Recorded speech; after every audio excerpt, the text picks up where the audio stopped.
Hello. What's happening, everyone? Nick Gilkins here, West Ham Fan TV, live and uncut with my old mate, Ryan Archer. How you doing, mate? Hello, mate. Yeah, not bad. You? Tired, believe it How's or not. how's your eyeball? Nah, it's no good. It's all flared up. I've got, I was doing That's what fan happens. cams That's what happens when you interrupt me on post-match pint, mate. You get a good one of them. Yeah, the thing is, right, it's all flared up and it's like infected and I can't really open it and all that sort of stuff. But when I'm doing the fan cams last night, because the light was shining on this side of my face, I've been rubbing it. I've given myself a little bit of a bruising around the eye. Mm. And people were saying to me, Nicky looks like he's been on meth for a week. That's what West Ham does to you, mate. Do you know what? After last night's performance, Matt, I wish I had been on fucking meth for a week. Yeah, well, after players look like they're on something last night. We'll talk about the Payet rumours in a minute, but let's talk a little bit about the game last night. Disappointment is it's a word that's used overly in in football, but last night that was the most disappointed I've been for a long time. Yeah, I'll be honest with you, mate. I mean, even the starting lineup. I mean, I think Fornals was should have started over Lanzini. I think what I've noticed with David Moyes, he looks like he's trying to be loyal to the players that were there before. And I know he really rated Lanzini before, but for me at the moment, Lanzini doesn't deserve to be in the starting lineup. Not in front of Fornals anyway. It's a bit of a tough one because when I saw the team news come out, I couldn't really work out what he was doing. I couldn't really work out what this dog is going crazy all of a sudden. I couldn't really work out what the what Moyes sort of formation he was playing. The inclusion of Masuaku in there, I was thinking that maybe he's playing him like as a left winger last night, but it wasn't. To be honest with you, when I look at Masuaku's position, especially for the second goal, I couldn't even work out where the fuck he was playing. No, I mean, I'll be honest with you, mate. It was one of the worst first halves of football I've seen from West Ham in a long time. And I've seen some shit over the years. But that last night, we looked so scared.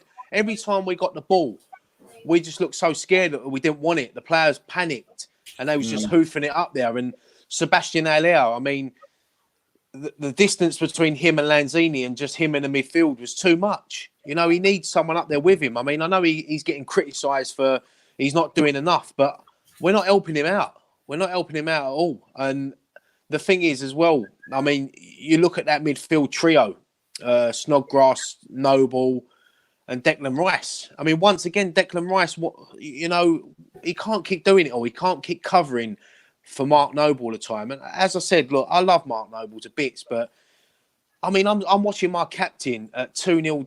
We're 2-0 down. 2-0 down, sorry. And he's laughing and joking with the Leicester players. You know, what is this all about? You know, Declan Rice, once again, you can see he wants to go forward, but he's looking back. He knows he can't. Masuaku, I mean, how many times did he get down that left? And he I don't know what it is. I don't know if he's got a little competition with the other players going on that how many tricks and flicks he can do because there was an opportunity he had to knock one in the box. He took it past Chilwell, left Chilwell on the floor. And by the time he takes a touch before he crosses it, Chilwell's up and tackling him. Get it in the box. Absolutely. I thought it was a very poor first half. Thought we looked a lot better when Antonio come on second half, if I'm honest. What shocks me the most, mate, is, and I'll say it shocks me. It's been like this for a long time, but there's no fight in that team. There's no heart. There's no passion. You know, you take away like Sebastian Haller. Where else is the goals coming from? And he's not firing on all cylinders at the moment. And you look around that team, and you it's like you go into war. You look around and you say, who am I going on the battlefield with? Do you trust all these? Because they don't look like they trust each other on that pitch. And it's worrying because when Antonio come on, as you said, we looked a little bit more lively. But 20 minutes out of a 90-minute game, you ain't going to win games like that. Start to finish. We know we're not going to win every game. We know that. But if we're going to go down, let's at least fucking go down fighting or trying or look like we care. That's the thing about West Ham, Ray, is the fact that when I look around that pitch, and I've been saying this all season, even when we were doing okay, there isn't the people there that can roll up their sleeves and really dragged the team through it. Like, Noble's aging now. Declan Rice is a young boy. Noble's aging, and let's be fair, Carlos Sanchez is the other option. Robert Snodgrass went down with an injury. I mean, what have you got in the middle there? I've been having sort of like a big discussion on Twitter today about the way the club's run and all this, and some sort of pro bald man is trying to tell me that they've done everything that they can do, and it's down to poor recruitment and poor managers and all that. It's nonsense. It's absolute nonsense. Like, I've been going on and on and on and on, outlined all sorts of things. The club is being what's the word? It's ill practice at the club at the minute, because it's being just abandoned and left, to get on with his own devices. We've got a load of players there, especially the midfield. We haven't got options, right? This is the thing that concerns me. We haven't got options to change it. We've got one set of players, like midfield battle.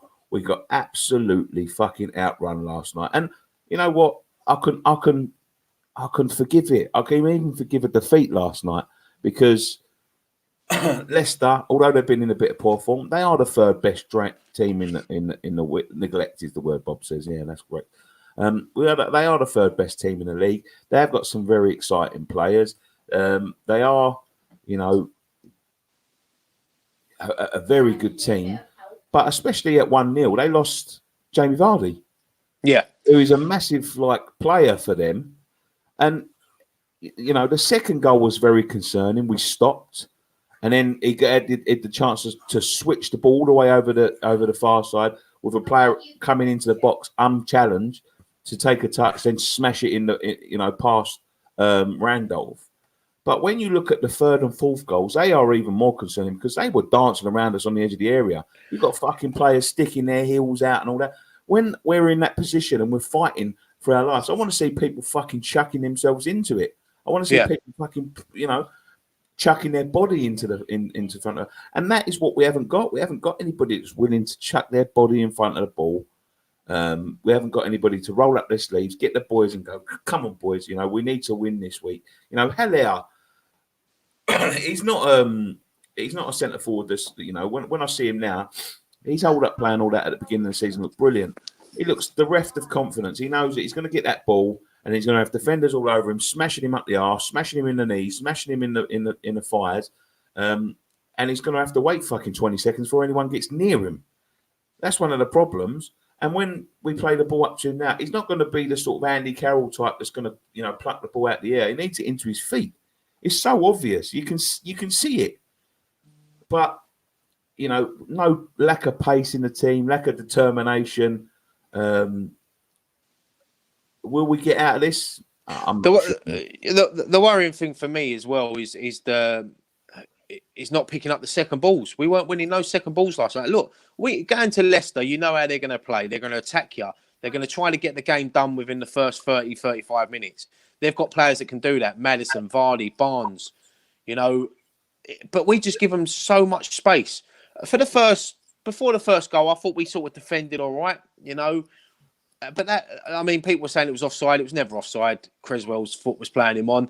The second goal is the goal that killed us. Absolutely killed the game, because I know we come out better in the second half for the first 15, 20 minutes. But when you look at the stats from last night, possession-wise, they had 67% of the ball, 19 shots, 8 on target.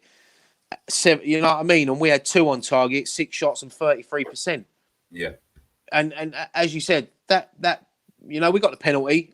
People were saying, I thought it was it's one of them ones, if that had been up the other end, I would have been saying it weren't a penalty. It's one of them ones. It was 6-1. Yeah. But, after that, we had a couple of half chances, but we didn't take them. And that's what happens. That's what good teams do. They punish you. And they've walked off of that 4-1. That could have been 6. It's worrying how it looks like we're just giving up. And I've seen a few people put comments on there about Gonzo's video. Someone said to me a little while ago about it, so I had a quick watch. And that's worrying as well. I don't know if you've seen it. No, I haven't. But it's worrying. Apparently they're, preparing for relegation. He spoke to someone at the club today that the reason why we're not signing players is because they want them to sign a contract. If we get relegated, they lose 50% of the wages. And apparently all the players are on their wages on exactly the same deal. And it's worrying. How can you get people into the club when you're going to say to them, look, if we go down, you're going to lose half your money? They ain't going to do that. So what? So how? I don't know how. Honestly, it amazes me how I can't see us getting anyone in, mate. It looks like we signed Darren Randolph to replace Fabianski if we go down. Yeah. You know, it's a similar sort of. We're going to get onto the Payet rumours in a minute, obviously. That's the title of our video, but it looks the same as in 2018, as you know, getting people like Joe. I'm going to tell you, right, this is going to be our lineup come championship if we go down, right? It'd be Randolph in goal. It'll be Ogbonna, Balbuena, maybe. Reedy, maybe. Cresswell, fucking, I don't even know, would be on the right. Fredericks, probably. And then you'd have like Noble. Up front, we're going to have people like fucking Ian Dowie and Tony Cotty, by the sounds of it. Jordan Ugill, and so we'll re-sign someone like Ashley Fletcher in the summer. Like, you know, and this brings me into the... To be fair, mate, I'd take them two over anyone at the moment. It brings me into the sort of the Payet rumours. And this is what sort of like annoys me about these owners as well, is the fact there is no forward thinking. There is no forward thinking about what we're going to do, who we're going to sign. Every time there's transfer in January, we always look to go back. We always look to go backwards. And like I've said this for a long, long time, is that it very rarely works when you go back to a player that you had before. Very rarely.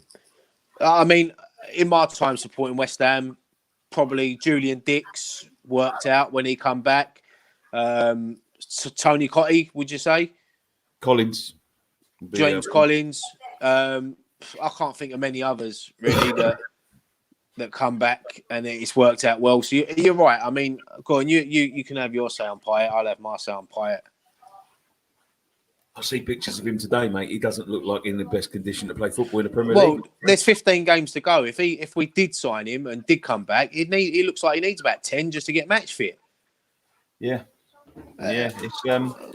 it's just what you know. You see all these names, and like most of the names I see banning about are people that I've never fucking heard of. You know what I mean? Like I've never heard of them, and it just makes you think.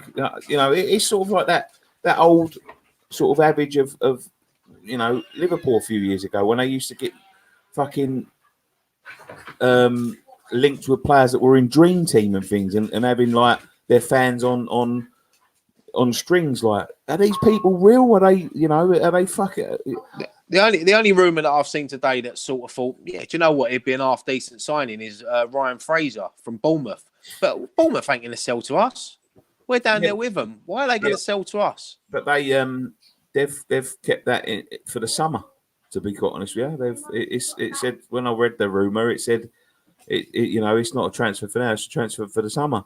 I honestly, as it stands now, I know that there's lots of twists and turns in football and all that sort of thing, but as it stands, right, I can't see us staying up. I can't. Do you know what? I was having this conversation with someone who worked today, and you know, I do think we're going to stay up, but I'll be honest with you, mate. I think it's going to be very tight, and I think it could go down to that last game of the season against Aston Villa at home. Yeah. Let's take some comments, mate. We've been sort of neglecting them a little bit. Worst thing is, if we go down, people like Rice and Diop will go for really cheap. I don't think they go for cheap. Kyle Hutchinson. No, I think Championship clubs have got the power to command money now. Because you see it, you know, and you know we'll talk about the Championship in a minute. Cole Hutchinson, to be honest, I would take Payet back. He's been one of the best players for us for a few years. Shame the way he left, but who knows what really went on.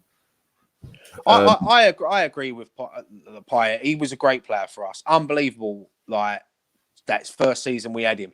But this is my thing with Payet, is that I think that it all stems back to him, sort of where we are now. And the reason I'm saying this is because when we come off the back of that season at the Bowling, we moved into the London Stadium, and in that summer was when he decided he didn't want to be at West Ham no more. Yeah. Now that him wanting to leave, now Arnautovic wanted to leave, but he still trained, he still played, he still put everything on the pitch for us. Payet refused to train, refused to talk to his teammates, didn't want to play, and that ended up costing Bilic's job, who I thought was a great manager for West Ham. I thought we should have backed him a bit more when we did. And I just think it's all sort of, I'm not saying it's all Dimitri Payet's fault, but I think he started this little role to where we are now. And I think he was a big part of it. And for me, I wouldn't want him back in a West Ham shirt. And I think there's a lot of fans out there who wouldn't want him back in a West Ham shirt.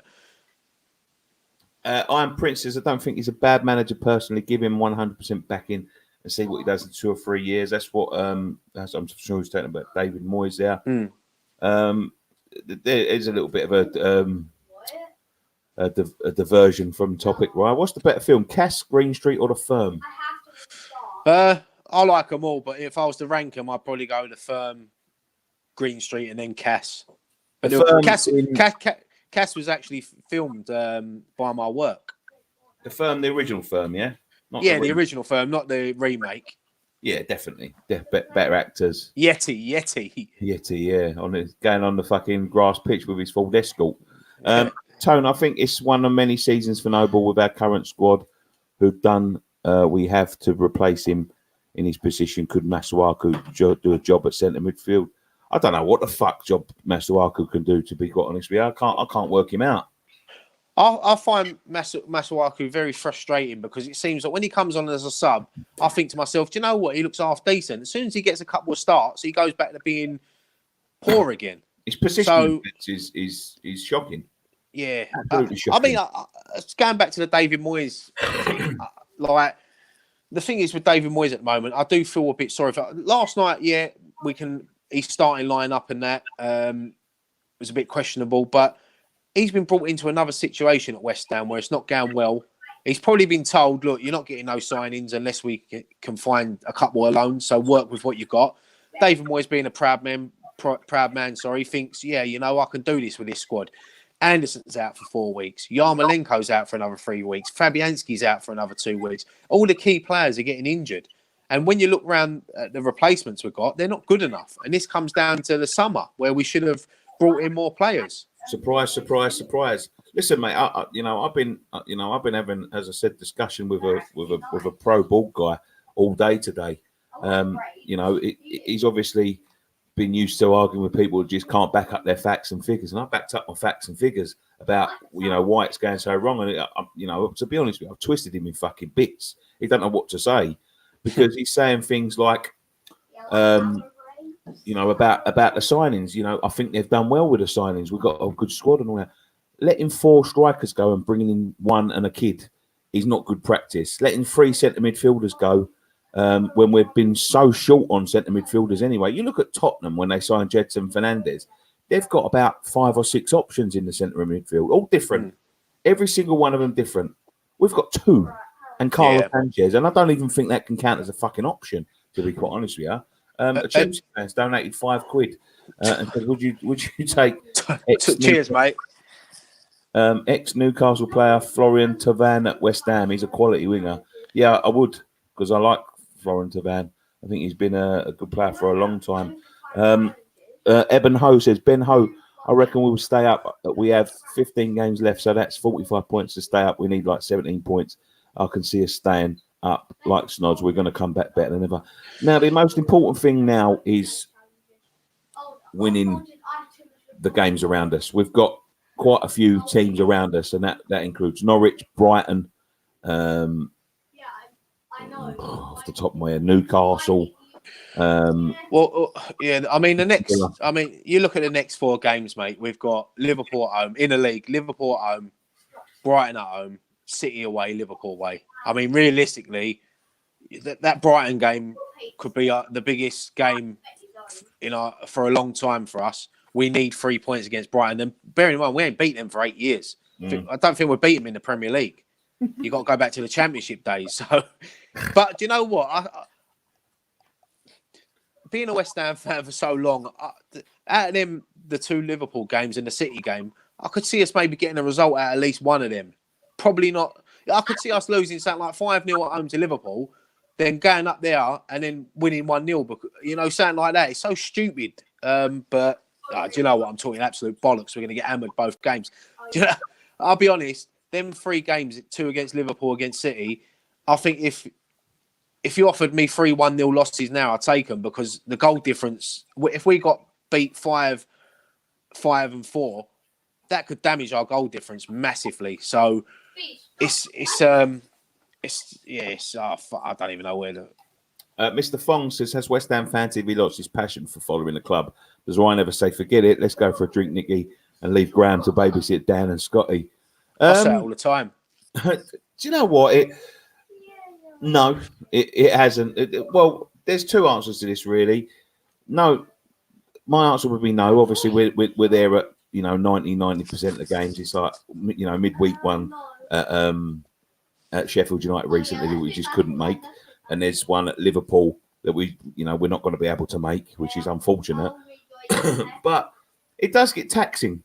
It does get taxing, especially when I'm feeling like I am today. I mean, I've had a driving home last night, I was just so annoyed. I'm just so pissed off, and I look at around the club, and you know what I don't get about our club is there never seems to be any apology. Do you know what I mean? Like, you look at other clubs, and if they go away midweek and fans have made a long journey up and all that, and all of that, so most of the time you get players going, I'm so sorry for the fans that come up.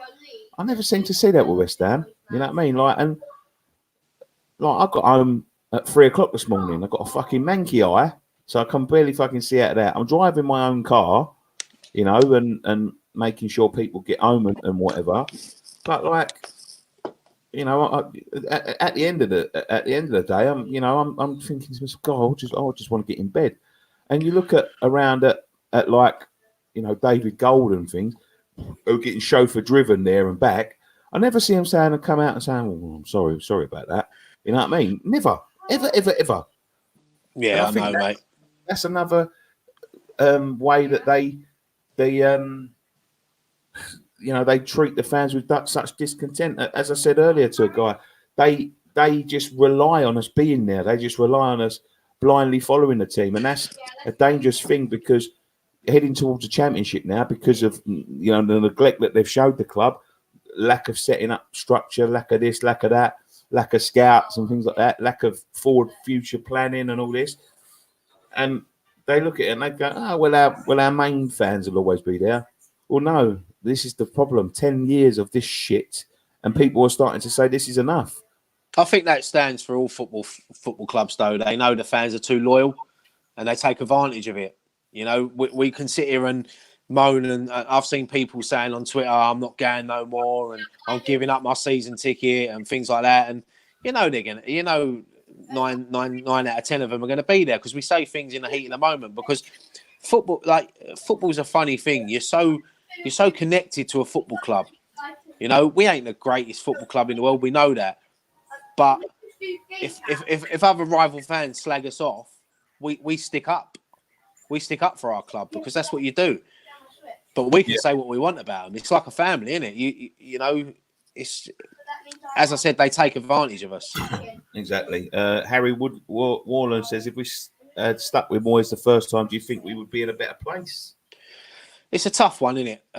Because, look, as I said before, I thought Moyes should have had a chance. But when the likes of Pellegrini come up and become available, could you imagine the uproar if the club would have come out and said, "Look, we're going to stick with Moyes, but we could have got Pellegrini." We tried Pellegrini.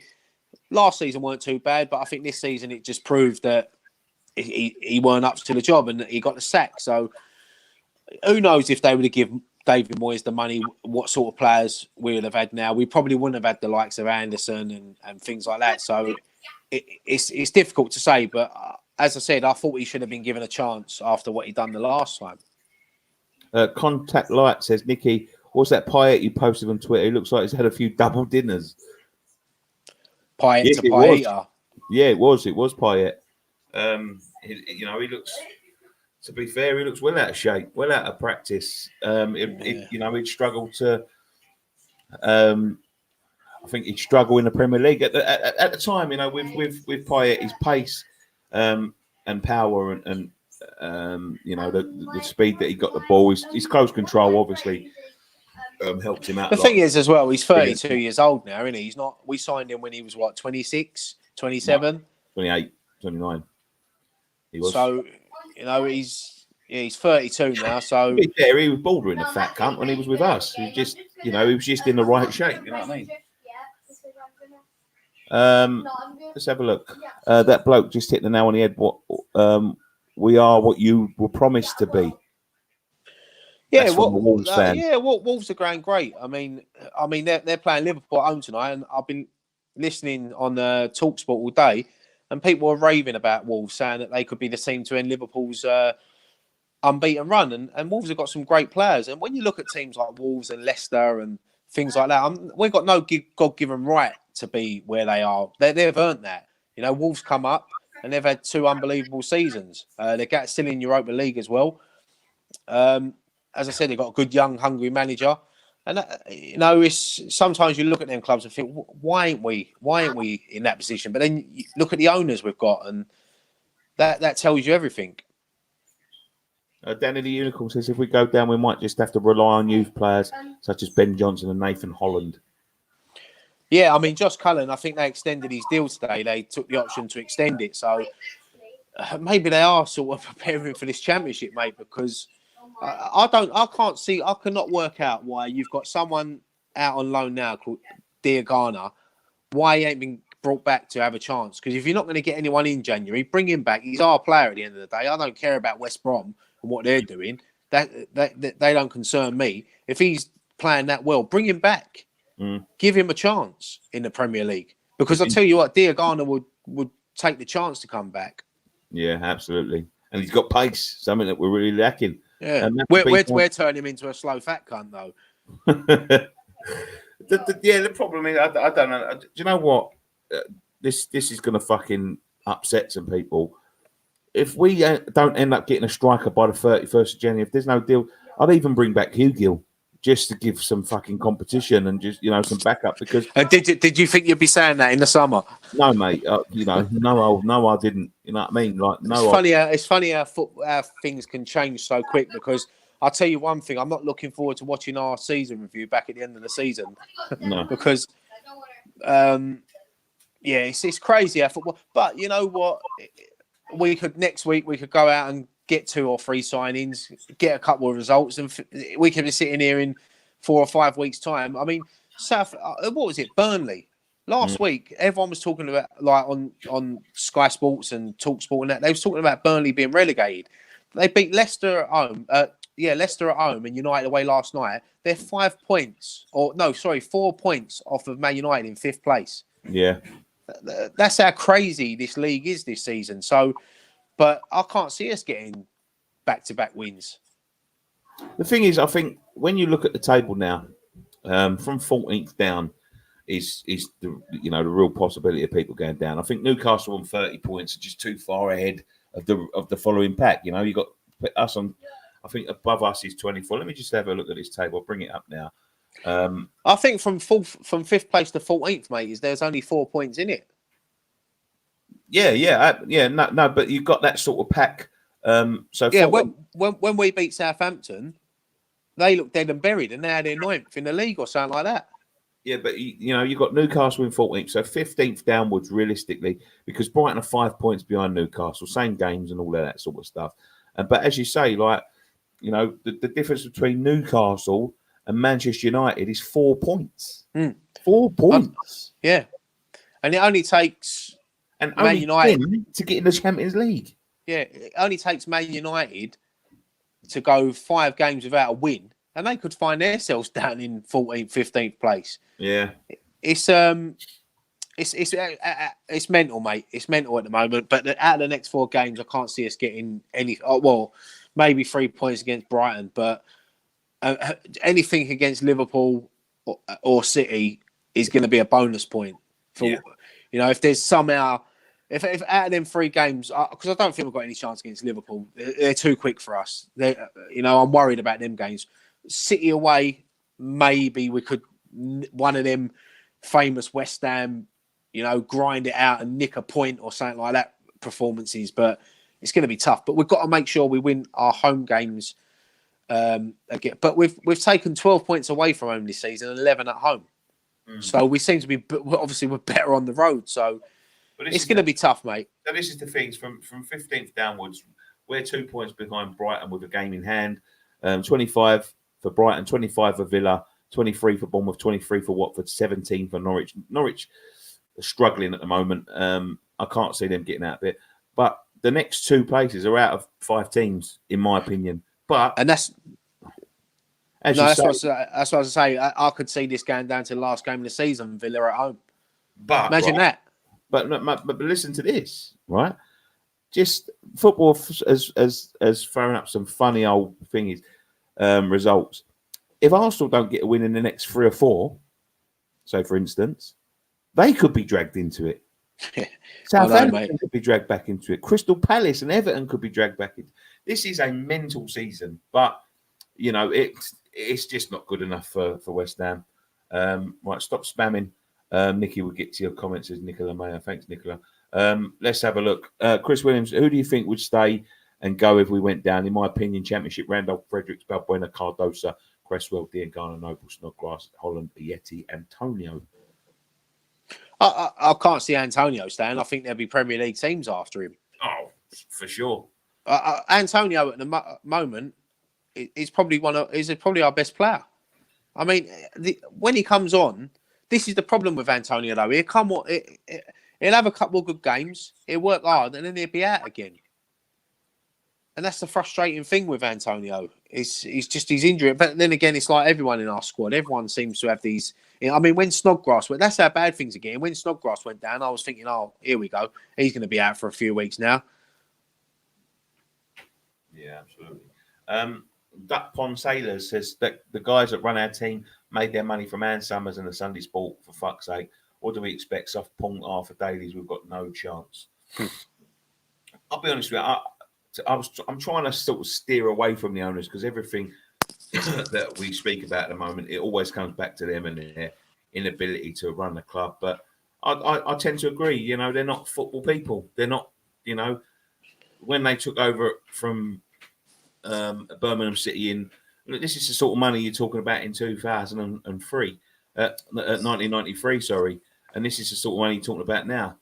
They bought Birmingham City for £1.2 million for the whole club, Ryan. £1.2 million, and they injected £500,000 in transfer fees. You know, it's not 1993 anymore. This is 2020, and it's 27 years on, and you're talking about clubs being worth £1 billion and transfer fees that sort of echo that. So. They want to pay 1993 prices for players, but want to sell at 2020 prices. And I think that's their fucking problem. Yeah, it's like they go out to buy a new house and they think they're still 1980 prices where you can get an house for $5,000. Yeah. Prices have gone up. It's. I know we don't really want to keep going on about the ball and that, but everything stems back to the ball, doesn't it? It's toxic at the moment. I mean, you had the protest on Saturday. I know they've got another one planned for the 29th of February now. And I think that one's going to be double in size. I mean, there must have been, 2,000 there on Saturday? There could be 4,000 or 5,000 the next one. And then the one after that, you could see it reaching near 10,000 people because people are getting more and more angrier. Mm. Well, this is one of the things that I heard the other day, right? This is the thing that sort of is starting to annoy me about the mainstream media as well. They're talking about TalkSport, right? They've had Hammers United lined up twice to talk to them about the protests and all that and what they want and all that. They've neglected to talk to them. Instead of talking to the people that are organising the protest about what they want, instead they decide to speak to the Moose about what the protesters want. He doesn't know. He doesn't know what they want because he's not part of it. He's actively against it. 5 Live done the same thing. They wanted to talk to someone about the protest. They wanted to know why they're protesting. Who did they have on? Sean Whetstone, who is, again, not part of the protest. He doesn't fucking know. He doesn't know what they are. And these people are claiming that, it's just a small minority and all that. I was at the game last night. I was at the game and the whole stand was singing, "Fuck off, Golden Sully. Where's our fucking money?" The whole stand. Yeah. So you can hear it. You can hear it loud and clear. In fact, BT Sports started drowning that out, as they do. Yeah, And but this is the thing. You know, the whole stand was singing it. So don't sit there telling me it's a fucking minority. The only reason it's a minority is because people that go to the stadium haven't heard about it yet. You know, if you ask, like, you know, you can't say that about these things because they haven't done any polls. You know, they're all like sticklers for polls. You know, oh, let's have a poll for this, let's have a poll for that. But when it comes to something that could fucking show their you know, show their true colours, they don't want to have a poll. They just predict. You know, they go, oh, after people in the stadium don't care because they're not on social media. Well, how do you know because they're not on social media that they don't know that, you know, they don't support the board and the board leaving and all of that, and they don't support the protest? Well, how can you just presume that? You can't. It's ridiculous. Mark Sherburn Brown says Moose is so far up the owner's arse, he's scratching the backs of their throats. And that's exactly the same as Sean Whetstone. Like, you know, as I said, I've got a little bit more respect for Sean. We've been at loggerheads for years, you know, but you can't trust like somebody's opinion that relies on them for information. You just can't. It's impossible, you know. But Moose won't ever say anything bad against the owners because he won't get his half-time apple pie that he fucking posts and all he's worried about. The bloke, listen, I listen to TalkSport quite. I listen to it going to work and I listen to it going home. So I listen to the morning show with Alan Brazil and Andy McQuist because I like them. And I like listening to the drive home because I like hearing Durham wind up the Tottenham and Arsenal fans. But honestly, mate, when Moose gets on, he don't know really. For someone that's at football all the time, he don't really know nothing about football, if I'm honest. They asked him a question, he diverts on it straight away and starts talking about something else because he don't know the answer. But that's what happens to you when you're so far, you know, removed from football and you're not on the ground level. You know, it's like the other day he was commenting on how many people were there. There were well over 1,000 people there, and he said there was about 800. Okay. Right? There was probably double that, right? But how the fuck would he know? Because he was posting pictures 2 hours before the fucking game of his sandwiches. And what does he do the other day? He posts a photo in the Tottenham lounge with two dairies to do on the wall. He knows that's going to wind up West Ham fans. He knows exactly what he's doing. But I heard someone approached him for a conversation on Saturday after him mouthing off on TalkSport saying, well, I'm at the game on Saturday. If anyone's got a problem, you know, come and speak to me. Someone actually confronted him, not confronted him violently or aggressively, just went to talk to him. And he said no and run straight into the media room. Yeah. So that says it all there. Well, to be honest with you, the man's a fucking pig. I've met the man at a service station. Didn't speak to me. Didn't even say hello. And that was the time when we used to get on with the media officer at West Ham, Max. He was with him at a service station. I was grabbing something to eat. We was there. Never even fucking bothered to say hello or whatever. I know Gonzo was doing a video one day and he walked past. And it was the day that Pellegrini got sacked and they were doing a video. He asked Moose to have a word and he refused. And then when they said that Pellegrini's just been sacked, he wouldn't believe them. He said, no, you're joking. And he had to show him on his phone. You know, he's a fucking pig of a man, like too far removed from football.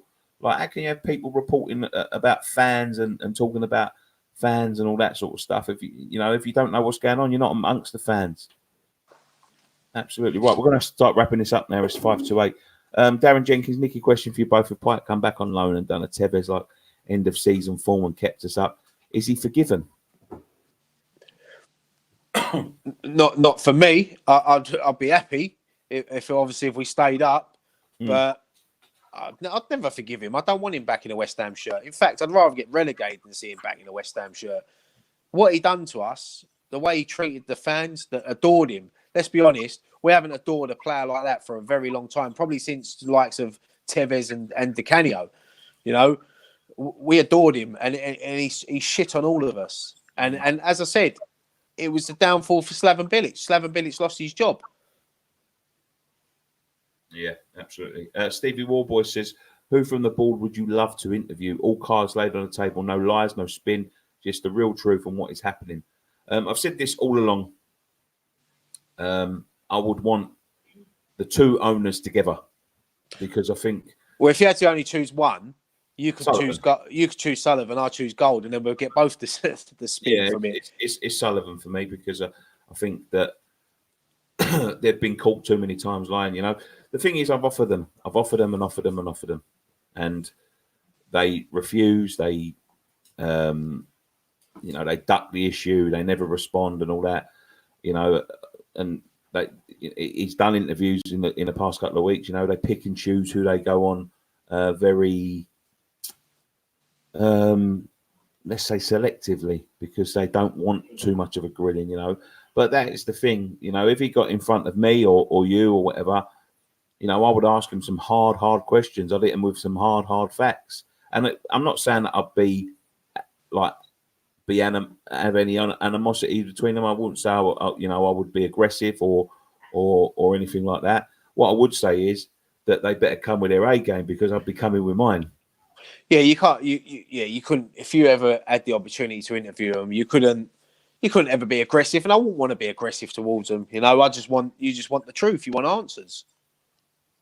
Right, let's have this one, and this would be the end. If you could ask the board one question and they had to answer it honestly, what would you ask them? So I've only got one question. Probably my main one is: do you regret leaving the bowling ground? And, my question would be: and given a chance, would you change it and go back? My question would be, because I know the answer to that question, it'd be no. And where's the money? No, my question would be, honestly, I would either ask, do you believe, is everything you said true? Did you mean everything you said, or was there lies? And if it was the truth, or I'd turn around and say, do you believe you are the people to take us forward? And I want an honest answer. Yeah, it's a difficult one, isn't it? Like when you're chucked on the spot, because there's probably a million other things that you'd probably want to ask them. You probably want to pick one question where you can derive a load of answers. I'll probably just say something like Chinese or Indian. Did you knowingly lie? Did you knowingly lie about the things you said when you tried to sell us into it? Because you'd get a whole load of answers there, a whole load of answers. Yeah, it's like I said, I'd love the opportunity. But quickly before we go, mate, FA Cup the weekend, return of Slaven Bilic, Dixie. Do you know what? I can't believe some of the comments I've seen on Twitter today.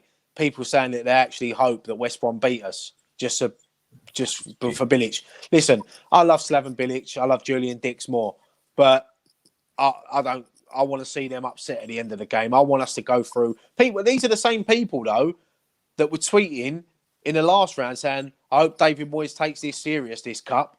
And now they're saying they want West Brom to win just to stick two fingers up to the board. Look, forget the board. We want an FA Cup run. I think it's a welcome distraction this week.